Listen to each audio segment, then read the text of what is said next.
Okay, I only put two items on the agenda for today because I figured that they probably merit sufficient discussion that will probably fill up the time with no problem. The first was the response that we got from Tom Mulholland on the history of what they did with Spectrum. And I thought we'd spend some time and kind of go through it item by item so we could talk about it. And the second one is explaining to you what John and I did yesterday for 3 hours. Luckily, it wasn't 90 degrees where we were driving around. Actually, his car has air conditioning anyway, so it doesn't matter. So first, I think Tina mentioned to me that she hadn't had the opportunity to finish the minutes, so we'll postpone those till next week. Hello, Scott. Started them last night, but to the fourth and all my company, I could not keep going. Yeah, it's funny how life gets in the way of everything, Yeah. doesn't it? For sure. All right, let's see what I got here.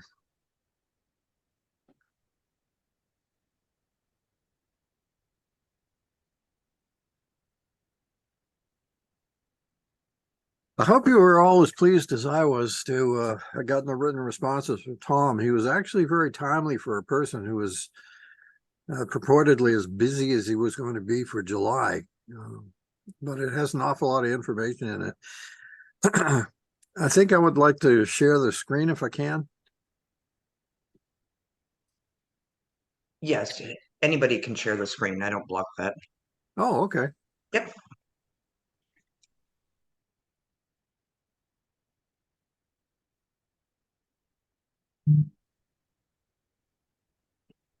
It's this one here.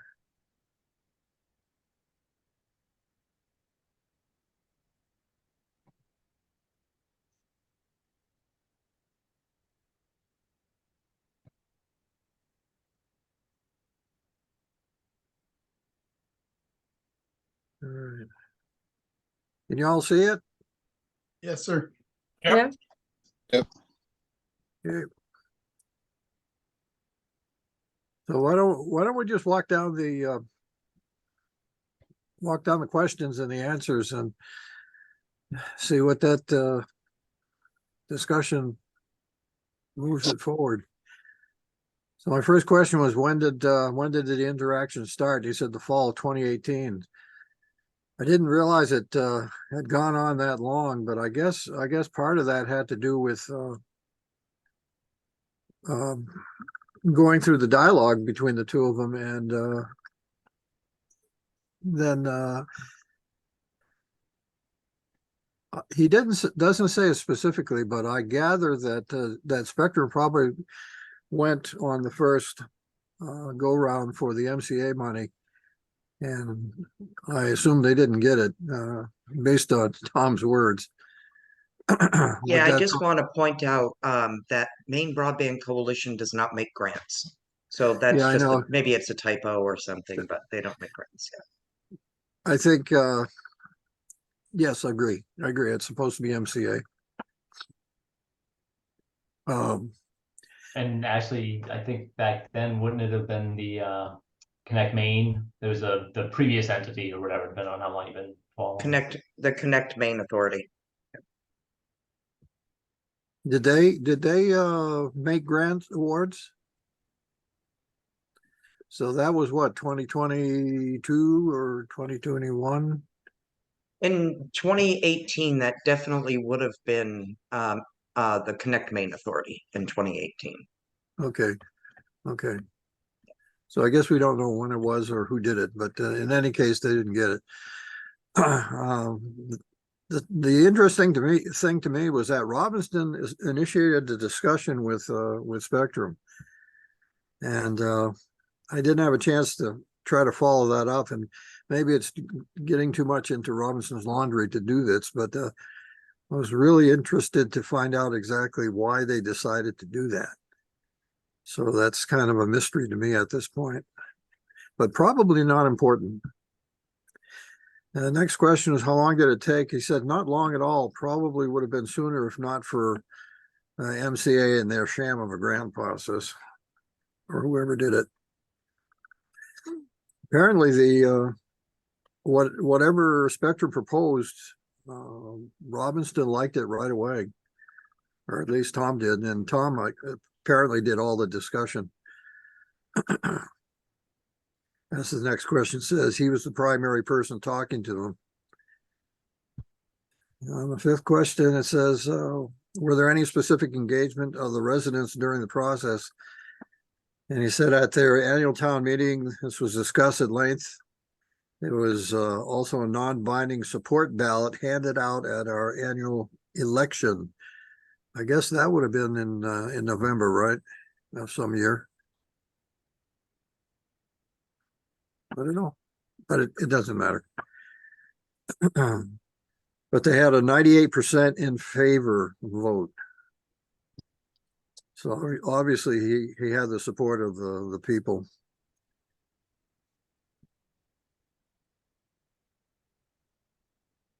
It doesn't say when they signed it, but the town selectmen signed it on behalf of Robinson.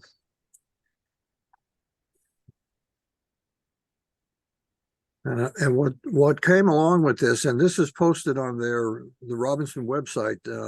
They signed a franchise agreement with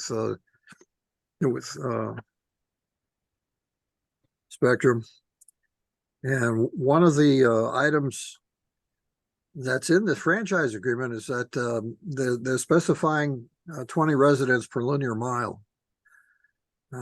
But then he goes on to say that it's unless it's passed by the system, and the system was essentially all the paved roads in town. So it really only applied to people who lived on dirt road, I guess.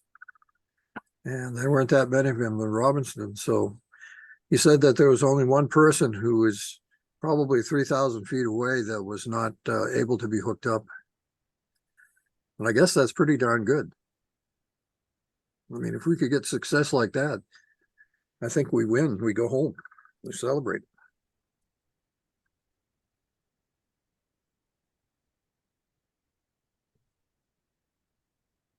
So the upload download speeds, he didn't say what the upload speeds are, but his download speeds, he said they're getting 300 Mbps at $50 a month, and then up to a gig starting at $90 a month. And he says every time they've done a speed test, he and his neighbors, I guess, they always come out, right on the money. If they say they're supposed to get 300, they get 300. I guess that's a characteristic of fiber, isn't it, Chris? Yeah, absolutely. Unless there's something, unusual going on, your speed is consistent. There's just not a lot of maintenance problems, not a lot of downtime. Terrific. Okay. Then question 9 was there requirements for Robinson in terms of commitments of funds, take rates, subscription rates? And he said no tax dollars of any kind. Spectrum paid for 100% of it. And that's what real businesses do. That's very encouraging. If we can figure out how to do it.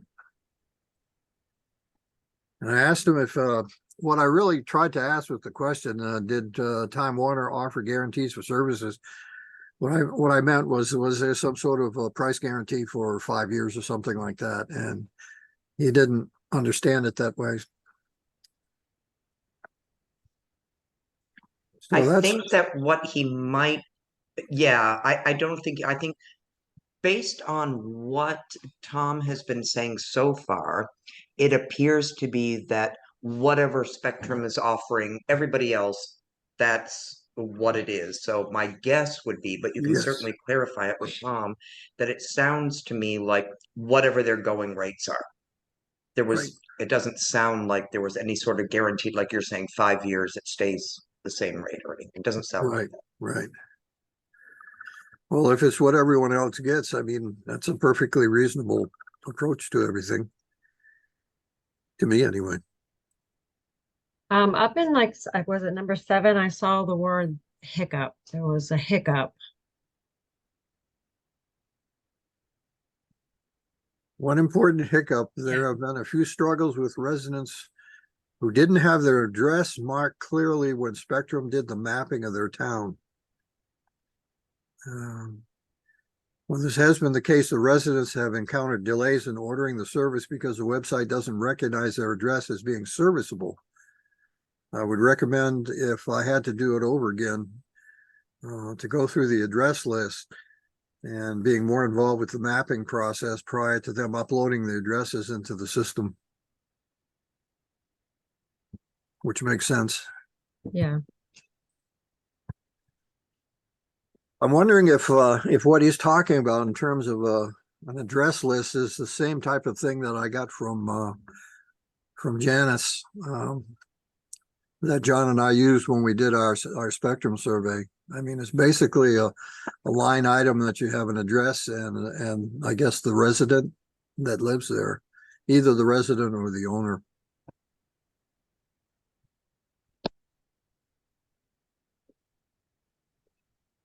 So, any other things to discuss while I've got this on the screen? It would be worth asking Tom, I think, if he would suggest maybe an E911 address list. If that's what he would have recommended. What is that, Elaine? So that E911, every address, every location has an address for, like, if you have an emergency and you dial 911. Oh, okay, so that's a specific type of list? Yeah, so yeah, so like for example, and I know Perry's not Eastport, but I know Eastport has a list of 911 addresses. Mm-hmm. Like for example, E911, I don't think it allows things like for houses, things like 2A Main Street and 2B Main Street, sort of thing, unless it's an apartment building. Mm-hmm. Two separate so each one would get like its own separate for E911. I just think it would be interesting to ask Tom as you move forward as to Okay. whether or not if that's what he's referring to. All right, I've got that written down and I'll ask him. Yeah, yeah. Because those are very, very good points that and very valuable, I think. His insight on that. Yeah. And obviously, I don't know, anything's changed since they went through the process. Generally the 911 address database that we all use in the GIS systems is available, through different agency sources. I've never actually applied for it myself. It's always provided to me.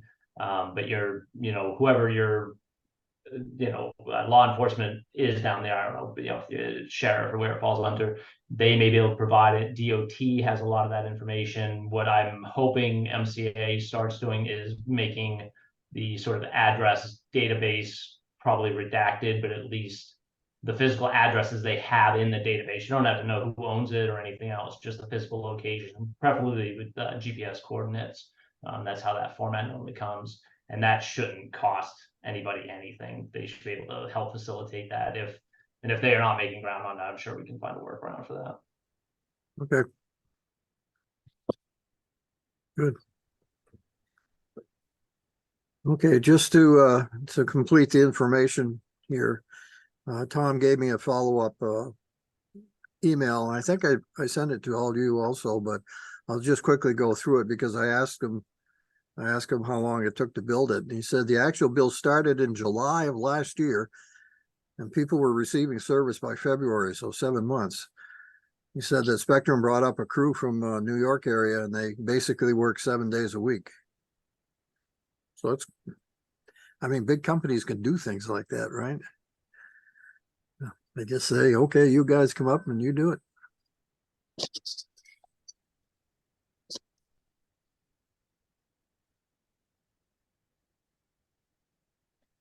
Why don't we have another meeting with Spectrum and see if any of this is available to Perry? What's the drawback in that? To see if Spectrum would give us the same deal, if you want to call it, as Robinson. Right. No, and in fact, I'd put it as a number one thing to do, but also the number two thing is also to revisit our discussions with CCI and find out if we come in with maybe a different frame of introduction, saying that, you know, we're really serious about doing this and we're serious about you as being our potential partner, whether or not they'd be willing to go forward in this sort of thing. I mean, they've got their anchor in Perry because of the RDOF areas, and they may have a similar type of attitude now. They just weren't willing to show that card the last time that we talked to them. But there is that other item of the discussion that we had with Simon, that he suggested to us that we reach out to some of our adjoining communities like Pembroke and Denison and maybe even Charlotte, and see whether or not there is any enthusiasm in going in as a region rather than as a single town. And I guess that's a good idea because I've heard it from several places. In fact, it may be the direction that MCA wants to go anyway when the BEAD money comes through. Does anybody know what Robinson's population is? Or like homes, like if they did it, if Spectrum took care of Robinson and they're smaller than Perry, right? If you hang on a second and I will check census data for that. I'll be right back. Okay.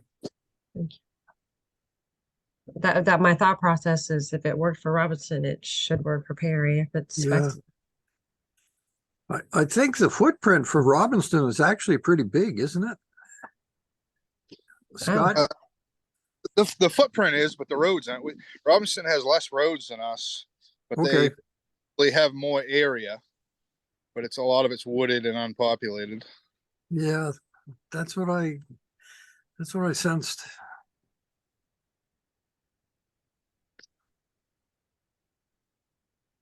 I'm not sure how big a difference that would make.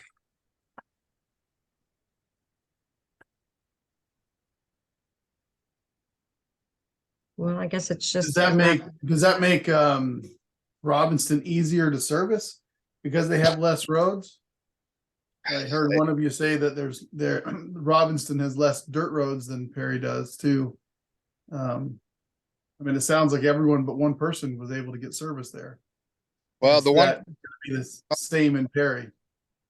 yeah, the one person was on Pennsylvania Avenue, but I almost wonder what they do about. There's a lot of homes going in, like year-round homes going in, you know, in the Howard Lake area and the Golden Lake area and things like that. So I was just wondering what they did about those, because those aren't town roads. Those would be just right of ways, even though they do have power. I was just wondering how they did that, but There are 217 households in Robinson. yeah, I knew it was low. Yeah, with a population of, I think it was 539. Oh, okay, So they're quite a bit smaller than we are. right, yeah. Okay.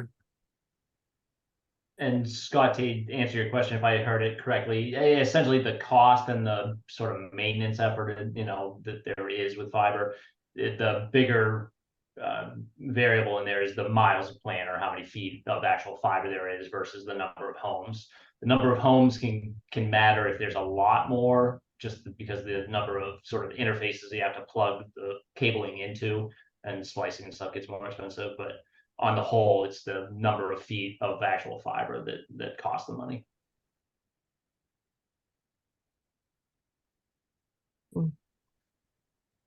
See, my size of town roads, I believe we're just about double Robinson. I think we got about 33 miles of road, and I think they got around 16 or 17. Okay. Well, that's not a trivial difference, is it? Well, when you're talking about a big company like Spectrum, you know, we're probably just a fly in the ointment to them. They used to dealing with big towns, you know, That's true.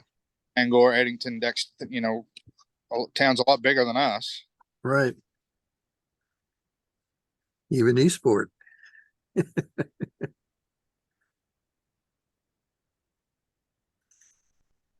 Well, what is your all feeling? I think I have a sense of it, but I'd like to hear you say it. What do you think about going to Spectrum and trying to reestablish some communication on this and talk to them using the Robinson model? I'm all for I it. think we should do it. I'm all I for do it. too. I think I told you early on, Ray, I had one-on-one communication with them when we first moved here 2 years ago.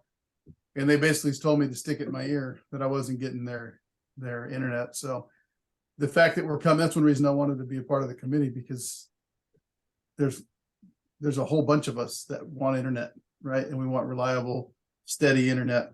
Right. So I'm all in favor of doing it. I'm not offended by them telling me to stick it in my ear. I understood. I was one person asking, 3,486 feet too far away from them. So Well, we kind of asked the same question, I think about 2014 or so. And they were kind enough to say, yeah, we'd be happy to do it for $12,000, which is chump change compared to what they told John.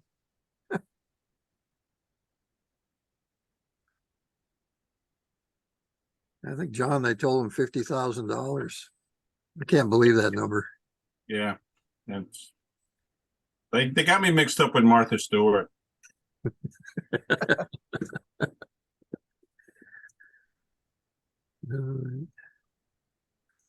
Well, why don't we proceed in doing that? And while we're on the Spectrum subject, let me tell you the story of what we did yesterday. John and I finally took the list that we got from Janice, which is the full address list for the town of Perry. And what we did is basically get in the car and take the map, which I'll show you again.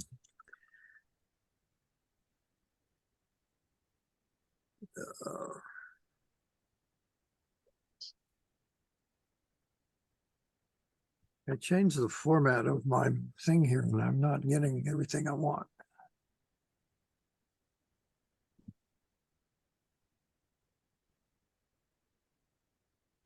So we can see the Spectrum current service area. Oh, you can see it? Yeah, we can. Yep, yep. Oh, terrific. Okay.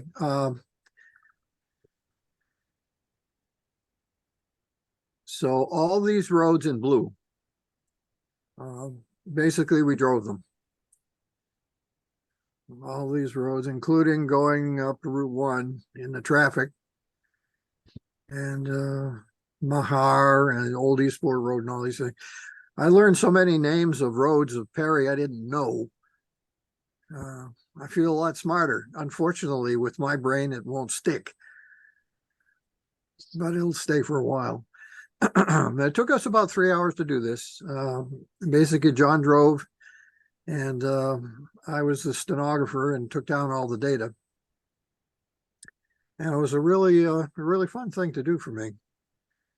And let me just show you what we got out of it.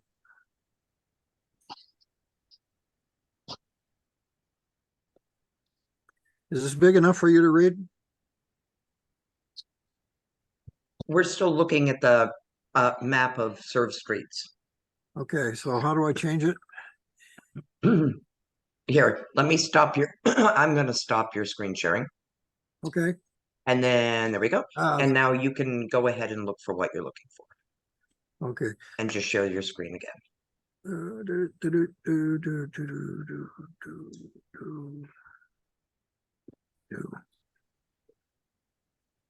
Does that look okay?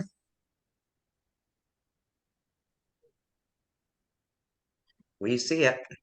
Okay, it says results of Spectrum Drive Around Survey. So from the list that Janice gave us, the total number of Perry addresses is 717. One question I have, Scott, is what does that mean? What's an address mean?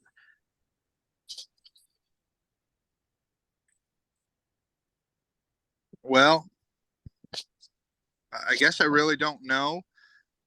My guess is that it means any any address means that there's a building there. Now, whether the building is occupied or not, probably, doesn't matter because it's gonna be taxed anyway. What An I don't, address is considered any place with like a vacant lot. Yeah, that's why because I have a vacant lot next to me that has an address. Actually, I That's have right. two. So it's an Is that right? E911 address. So even if it's a vacant lot, guys, it's an address. well, that's curious because I've got 5 lots and I have one address. No, because your lots, that you probably, and I'm not sure, probably your lots are all like at my camp, I have 3 lots, 1 address. And that's because they're on the tax maps, they're all considered part of 1 address.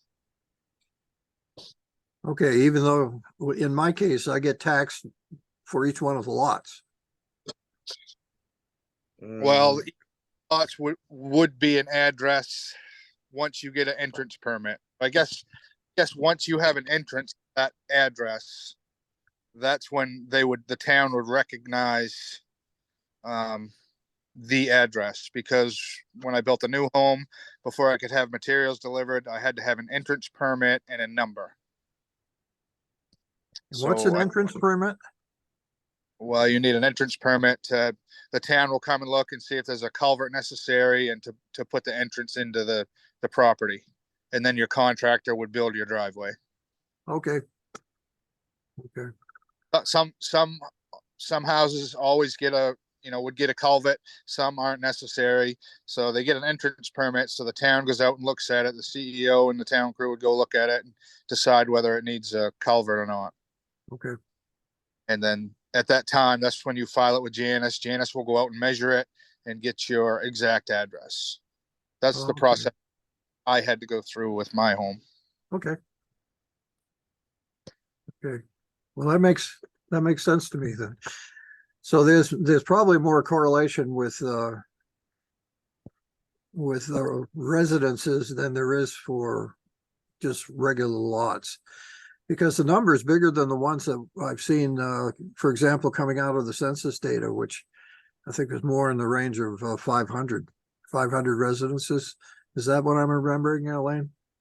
That's about right, or I think it is. But there's a difference between a residence and or a residence and an address. An address can be a vacant lot. Right.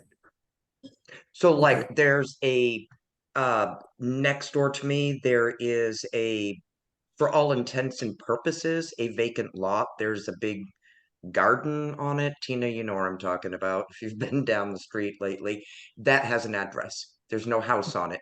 It's a big garden. They Right. could also cottages, seasonals. Not Yep. That would be, yep, that would be an address and a housing unit, but it would be considered a vacant one. Okay. Because even though it's seasonal, a person can only really live in one place at a time. So it's like where you're registered to vote, where you do your census stuff.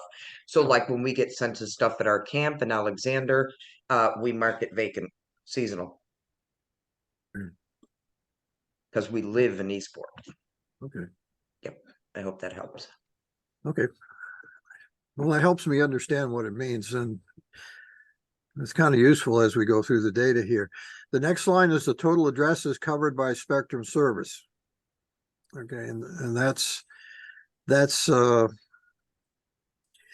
basically what I did was I took every road and I put markers on the first house and the last house that we looked to see whether or not they had Spectrum service, and then added up all of the addresses that were in their service zone.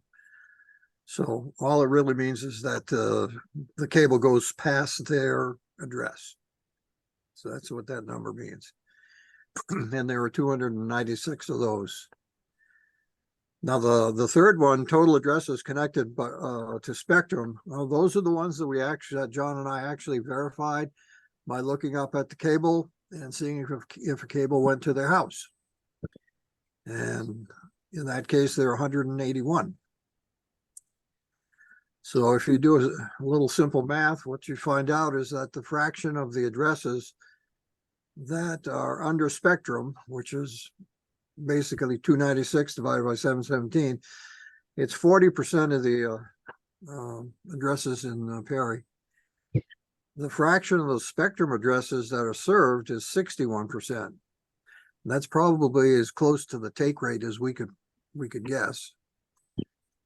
And the last one is the fraction of the Perry addresses that have Spectrum. And that's 25%. So, you know, in 24 hours, that's basically what we learned. Now, what we do with it, I'm not sure, but it's a useful meter stick to look at the. You know, they claim that they look at they service 268 residences in Perry. It's actually not that different from the 296 that we measured by address. What is different is the 717, which makes their percent coverage less than if we use 500.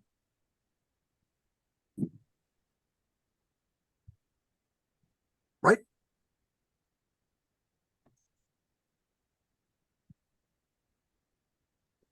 My only thought is I think that if by reaching out to Spectrum, that would be Melinda Kinney, by reaching out to her, I'm wondering, I don't know if the answer will be, but you will be connected in 2025. Oh, hey, Ron. Highly. I wonder if that's what the response might be, that, you know, we will be connecting you in 2025. Because Chris, that's the date that they're saying to communities, right? The provider or MCA? Nope, Spectrum. I didn't know that they had a deadline for anything that's not on the table, so I'm not following the question, Elaine. That I believe that Spectrum, well, there was a big announcement. It was in the newspapers. There was a big press release and a big to-do about it, that Spectrum is going to be, or they're saying that they're going to connect every household to fiber by 2025, I believe it is.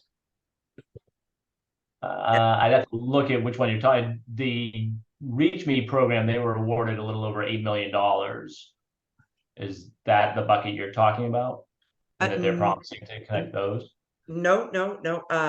In fact, Ray was showing us a slide, one of the slides he was showing us from Spectrum said something about that there will be gigabit coverage or whatever. Ray, are you able to find that again? Pull that back up.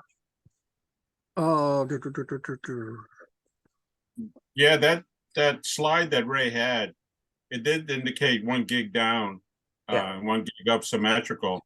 Yeah. And it did mention 2025, but I don't remember them saying that they were going to provide that to everybody. I think I almost interpret that as for their existing customers, that 1 gig symmetrical was going to be happening, or truly fiber optic. is this the one you're talking about? Here, let me stop your screen sharing because it can be tricky to hold on. Okay, go ahead and you can share your screen again now.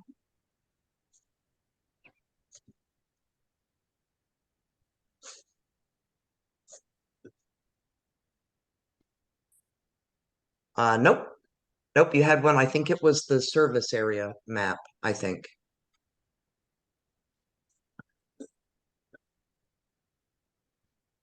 That's Tom's email. Okay, That's- broadband. there you Is this go. what you're talking about right here? That's the one I'm talking about. Okay, 1 gig by 30. Wow. We'll transition to Oh, 1 gig okay. by end of 2025. Yeah, so what they're talking about there is doing their mid splits and high splits on their current coax system. That's why it's a gig by 30 as opposed to a gig by 8 gig. So currently, you know, I don't know if this was part of the offer or anything, or if they're just, you know, a slide, that they'll go in and do those upgrades to provide those speeds if it's not currently available. But there's nothing, they're not building anything differently about that part. They would just do that to the existing HFC network. Chris, can you actually get a gig by a gig on copper? It's theoretically it's possible, and they, 900 and change is kind of pushing it for most of them. Now, in reality, are people going to see that? Not very likely, and certainly not on a widespread basis. I think part of what I've seen of the HFC plant down in Spike is they would have to do upgrades just to get to that level, and by a long shot. And again, I don't know what's going to be the business reason for them to do that outside of grant money. That's, why I'm trying to see how these situations make sense. I believe that when you talk to them, what their primary offer is going to be to extend those blue lines out into the areas. So that's going to be that tough part. If they're doing it with their own money, they can keep building copper. If they're doing it with grant money, they're generally required to extend with fiber optic, which means part of the town will be covered with the old system, part of the town with a new. I'm sure there's a world where they would rebuild the whole town, but I can't imagine that scenario. So that's probably where your conversations are going to go in terms of, what the proposals might be. But yeah, Lane, I think that was just part of their pitch is that, we're going to do this to the existing plant. And I think they're kind of saying that to, in a lot of communities. That's the plan for almost, and it's not just Charter Spectrum, that's Comcast. Anybody that still has HFC systems, they're trying to do these electronics upgrades in order to give you, at least that next level of speed, which is still a great thing. They're still providing higher speeds. It's just not the same product as a fiber to the home product. I think it would be an interesting interesting to include in the conversation, excuse me, when you reach out to Melinda Kinney, is to ask exactly what this means for Perry. So what does this mean, to confirm that as you're talking about, but we want this everywhere like Robinson does. How do we do that?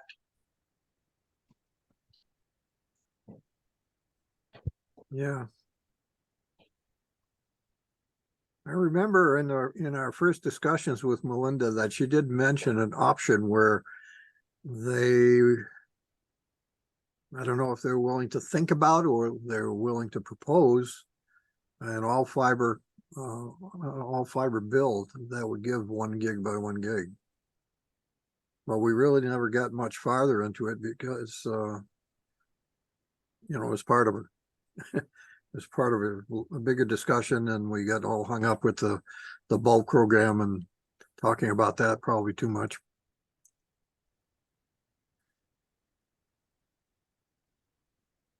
Okay, well, I've got a note to do that. So are there any other items? Scott, you want to introduce your daughter? Yeah, this is my daughter, Selena Hollander. Ray, when I wasn't at our meeting last week, because my work meetings went really late, was starting to volunteer me for stuff. And at the same time, he brought up that I did watch the recording. He brought up that he'd like to see if we could get a teenager on there. Selena just graduated from WA with honors, National Honor Society. She'll be going to WCCC for the next year and then heading out to the state of Georgia. Is her plan to go down and pursue a degree down there. So Very cool. but she's just kind of sitting back and learning about what it takes to be part of a committee. And she's definitely missing our 1 gig internet in Utah that we had when we left. And Scott, do you not have access to Spectrum where you are? No. That's what I told you. They literally, they said, I don't know if I don't have the email anymore because my email account was closed down that I had, but they told me I was 3,486 feet too far away. They had it down to the foot. They knew how far I was. So Right. I even thought about buying a spool of fiber and just running it down Gin Cove for everybody. It sounds like a lot of money. I don't know how much this spool of fiber would cost. I figure I'd go ask everyone for $50, see how much you can get out there. I'm in. I know. Are we allowed to hang it ourselves on those poles? No. Unfortunately. So, Well- so Chris, what, from a business perspective, what makes Robinson more attractive to Spectrum, versus Perry? Is it because they only have 16 miles of road, so their population is probably a little bit more congested versus the 30 miles of road that Perry has?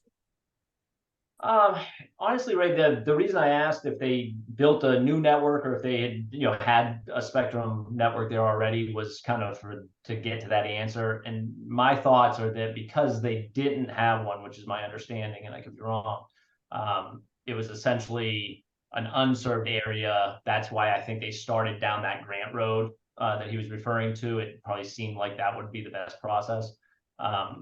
Once Spectrum got involved in the conversations, I don't know what happened to the grant or whatever, but to them, it was still attractive because you knew your take rate is going to be very high, just like any of these new builds. And it prevented somebody else from coming into their neighborhood and just stealing customers, because any unserved area is attractive if it's got enough population. That one was probably a little bit of a stretch, but I think they're starting to try to sort of shore up their defenses against these, wars that are going on between all the providers. So I think they were the first one in the area. I was really surprised to learn it was a fiber to the home build, to be honest. So I think that was an aggressive move by them, and I applaud the effort. It's good to see them doing it in some of these areas. But as far as more attractive, I think that's the only thing really, the only big difference is that they didn't have anything. So everything they built was going to be, 60 to 70% take rate, most likely. Could be different for us because they've already got their footprint in Perry. Yeah, I mean, they already kind of got the gravy, so it's a little more effort to build. That's not to say they won't, and again, Ray, when, my response to that email was, if they're willing to be engaged in any way that suits the town's interest, absolutely have those conversations and explore it wherever they're willing to go. Even if all they end up doing is offering to build those extensions, that still gets coverage to somewhere you don't, and then they might be the only one that offers to do that because of their presence. Right. That's not the ideal, but it's something. So certainly the conversation, even if that's the worst thing that came out of it, would still be beneficial. I think what I noticed yesterday driving around, you mentioned extensions. That's what it would take to get a lot of customers on board, because in my situation, I have Spectrum on the left of me, Spectrum on the right. And I'm about 3,000 feet away from the last Spectrum customer on the right. I'm not sure where I am on the left. I think it's less, but anyway, from what I noticed there, it's just the signal stop, and they haven't reached out to those other customers, even though they're on that same road. Yeah, and a lot of times what happens, from the electronics standpoint is they've reached as far as that current sort of configuration can reach from just a pure electronics limit. So that means they have to put something else in, something that costs, $1,000 instead of $200, and it starts becoming less attractive to extend those areas. But that Reach Me grant program in the previous round, that's why that was so successful. Spectrum Charter, like I say, was an $8 million recipient. That's a pretty good chunk of change, even to a big company, to subsidize what you want to do anyway. Yeah, I think you're right. I think it wasn't just a matter of running another cable. I think the distance involved another node or a substation, whatever they call it, just to get the signal down to where we're at. Yeah, and that's essentially what they'd have to do with these extensions if they agree to do it as part of a minimum 100 by 100 network architecture. Is they'll have to put a piece at the end of all of those runs that can take that signal and create the optical network versus their old one. But again, if 30% of your town ends up covered by fiber to the home, it might may not be the fairest thing in everybody's eyes, but at least those people now have coverage and they didn't, because that situation isn't fair either. So, and if it can happen without town contribution, that's a pretty big bonus.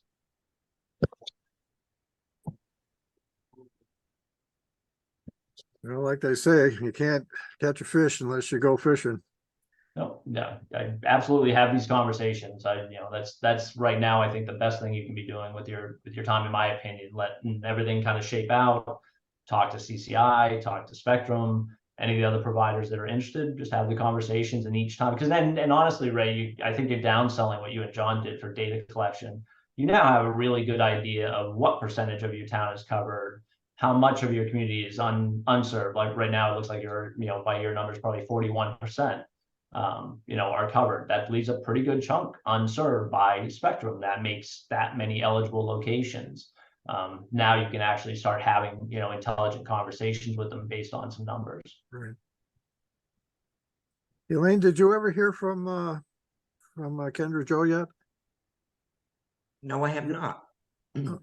There's a lot of vacations right now at There are. MCA. Yeah, there Everybody's are. been She kind of was locked too. up for a while, and then they all bailed out for the 4th of July. Yeah. And some places are just closed for the week. But I did reach out to the National Digital Equity Center, and yay, Tina, for signing up for so many classes. And so I wanted to find out if there was an on-site partner location in Perry that exists already. But I haven't heard back, and it makes me wonder if their management team might not be on vacation as well. Because that Actually, doesn't- yeah, Susan was traveling all week, or on vacation all week. I don't think she's even checking in. Her and Maggie both. So that's all I know. So stay tuned on that as far as the classes go, the on-site classes.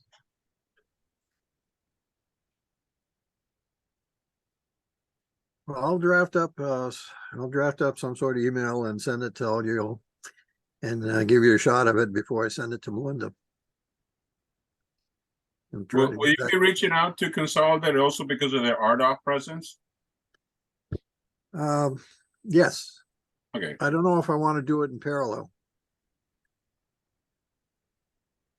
I'm not sure why not, but I haven't thought it through.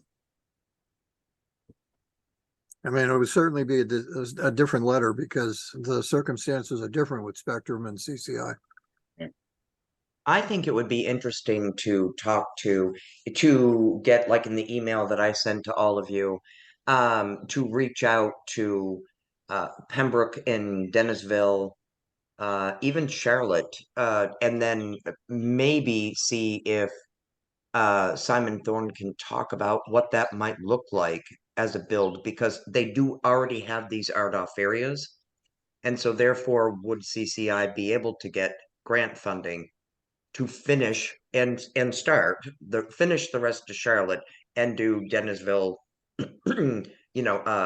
Pembroke and Perry as well? I think it's worth a conversation, but I have to talk to the selectman of Pembroke tomorrow about paving. I can ask him.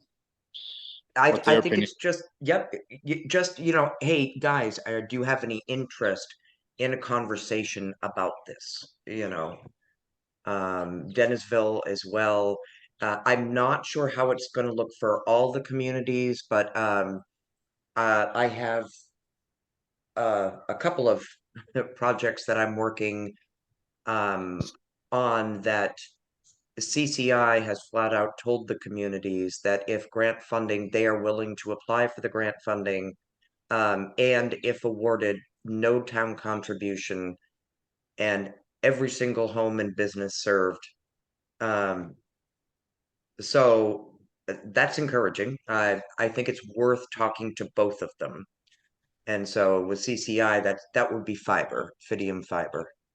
Mhm. So I think it's worth having a conversation, at least another one, maybe not right away, with Simon Thorne, who is also on vacation, and and just say, hey, listen, but talk to Pembroke and Dennisville and Charlotte.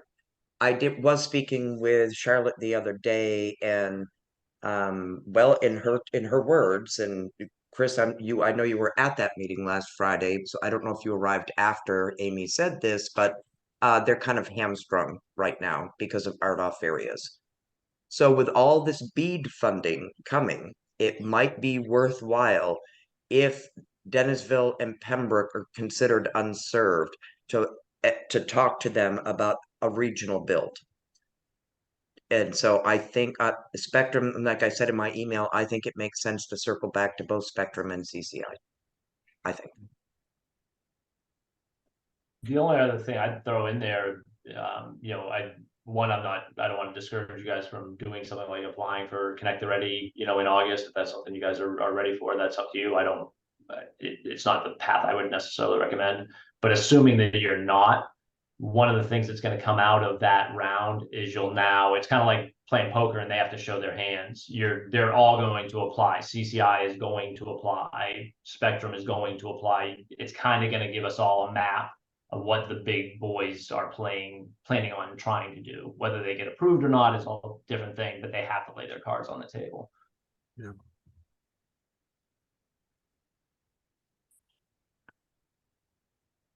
I'm just kind of curious about what percent unserved Pembroke and Dennisville would be.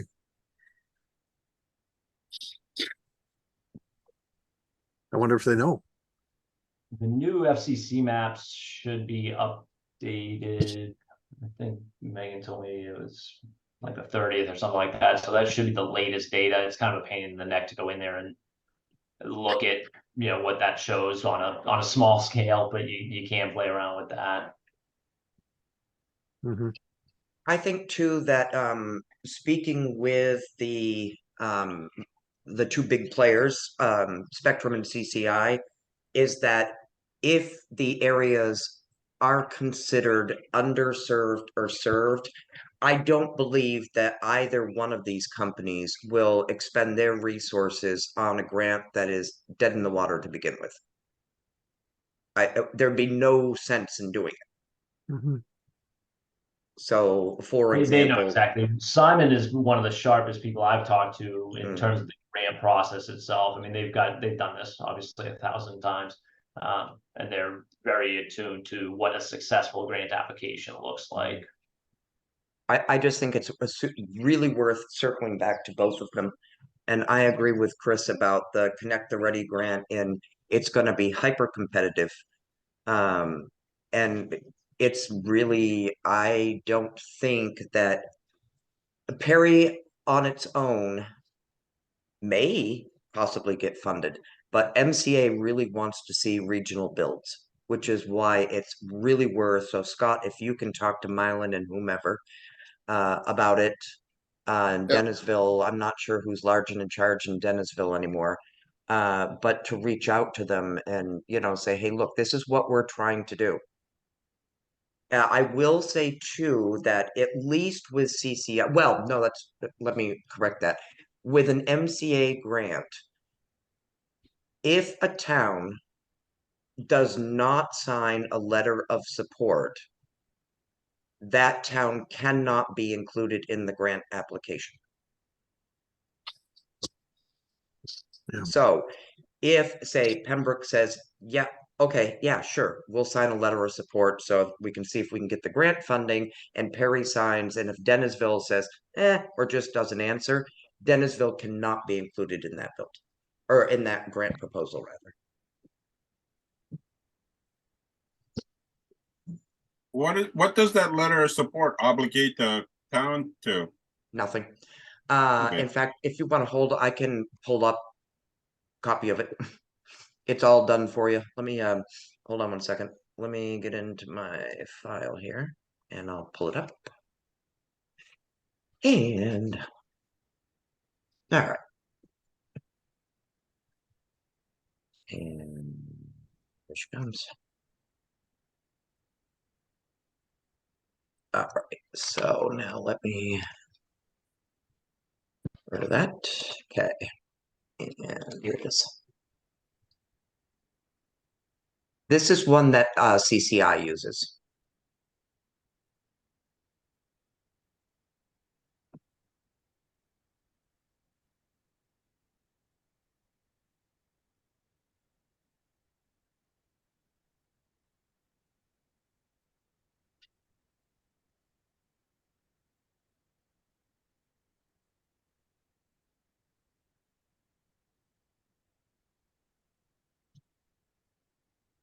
It doesn't obligate to anything. Hmm. Okay, so this has nothing to do with the requirement for the $700 a person and all that stuff, right? It does not. This is Okay. basically saying that, yes, the town of Perry is perfectly well aware, and it doesn't matter. These letters of support have to go in with the grant applications. Right. So even if it's Spectrum, Spectrum probably has a different, I'm assuming a different letter, but it would probably look a lot like this. So that MCA knows, that Perry knows what's going on, and it's, that the town is aware and has been working with the provider. And yes, we're on board with this. And I'm assuming that probably has, I could be wrong, something to do with just preventing ISPs going willy-nilly all around the state and saying and submitting grants for every town under the sun, and they don't even know what's going on. Right. So, but you can see it's very straightforward. There's just, yep, that yes, we are well aware this is going on. We want this here. Please give us the money, or give them the money. And that's that. So there were communities, I will say that there were communities in, excuse me, the greater East Grand region, that they were contacted about the letters of support. The letters of support were never signed, period. And so therefore they were not included in that grant process. And that I got directly from Simon. So that they have to be, and you can also get other businesses and whatever else. It doesn't just have to be from the select board. It can be letters of support from local businesses, whatever, educators, the town office. No, but I mean, it does come from there anyway, but those apparently have to be included. So in this case, the ISP has just provided a pre-written.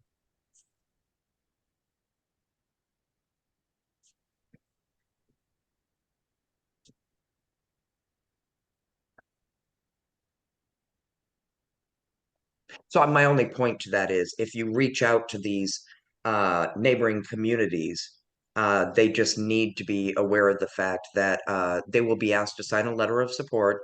It does not obligate the town to anything. It just says we are aware of that Spectrum or CCI or Axiom or whoever is submitting a grant for a build that benefits us. That's all it's saying. Okay. Yep. But it is important because some towns were left out of some pretty large scale builds because they didn't respond or didn't sign the letter of support. Towns with very little capacity. So So can two ISPs be applying for the same grant at the same time? Let's say that we entered into an agreement with CCI and Spectrum, or do we have to make a choice I don't think prior to the grant submission? I don't know that for sure. My guess would be you partner with an ISP. Okay, That would be my guess. that's usually the way it works. Yes. Yeah. There may be some gray area because it may matter sort of who's directing the initiative. I know in the first round, which had different funding sources and stuff, a lot of the ISPs drove that effort. And I don't know if anything precluded anybody from signing with more than one because you don't know who's going to get the grant. It's a good question. I don't know if I've heard an actual answer to it. and if, let's say that CCI and Spectrum were interested, what would we be looking for as a committee to decide who would be that ISP? I mean, we can look at the downloads and all that stuff, but what are the things that we would consider before we obligated to an ISP?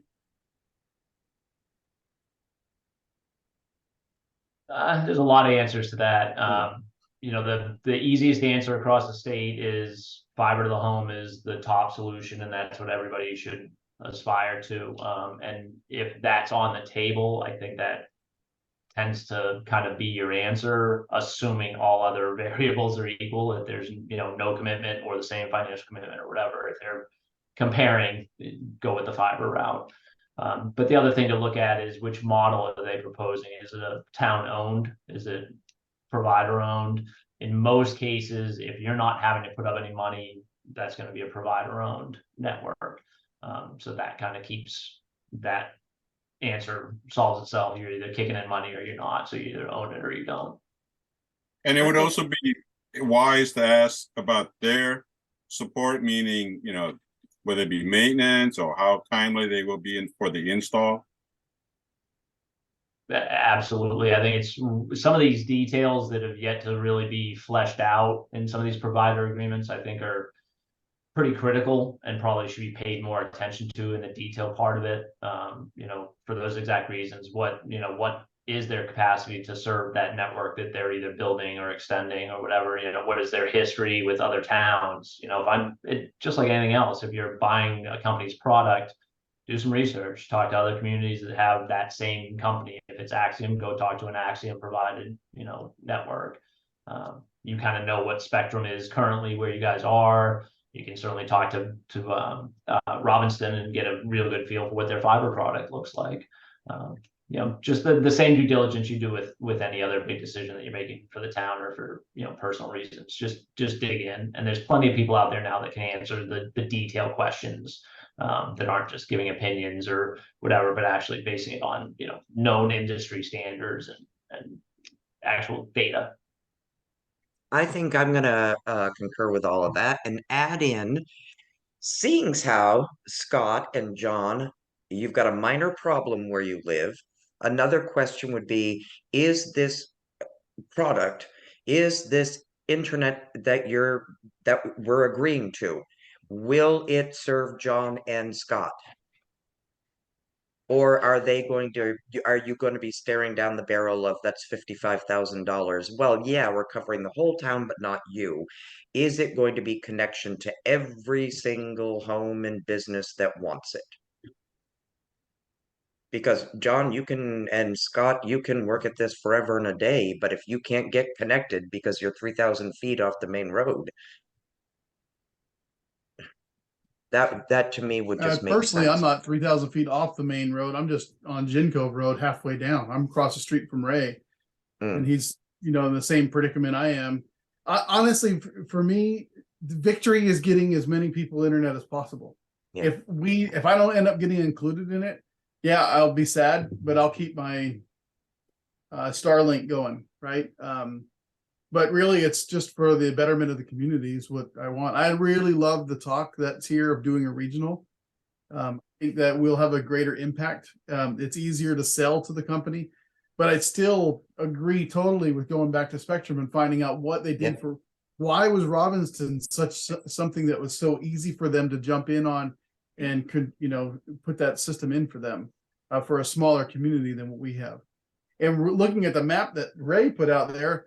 It's amazing to me that they skipped US 1 and just took down Shore Road and then looped back over to US 1, or sorry, River Road, if I want to call it what I'm supposed to call it around here. And the same thing for Gin Cove. Like there's where Ray and I are. I mean, I understand like between us and the Strawberry Patch, there aren't a lot of homes, but between us and Shore Road, there's a lot of homes. Yeah. And for them even to come, they're already serving Shore Road. If they came that way, Ray and I are barely a mile from there. Oh, and so they would get a lot more. And we just had another home built right down Gin Cove, just down the road from us. Yeah. That they already have a HughesNet satellite on their home, Right. Because they didn't have it. But and HughesNet's horrible. I had them for 24 hours before I fired them. 24 hours. Yeah, 24 hours. Yep, I had internet. It was horrible. Satisfied Anyway, customer right there. But my idea, my whole reason of being part of this committee is I want to have success for the community, and it's not. There is personal interest, but that's not the end all be all. If we can get 400 people to have, or 400 households out of our 700 to have internet instead of the 181 that are there, I feel like it's a victory. I think I remember when we had Simon on one of our calls that I asked that question if every home would be served. And his answer was yes, every home would be served. And I know that's not in writing or anything, but he did say yes to that question. Yeah, I remember that perked me up also. But I'm in the same situation like Scott. I mean, I'm right on the Lake Road, and between my residence and where the service stopped, there's at least 10 people that I know that would be interested in Spectrum.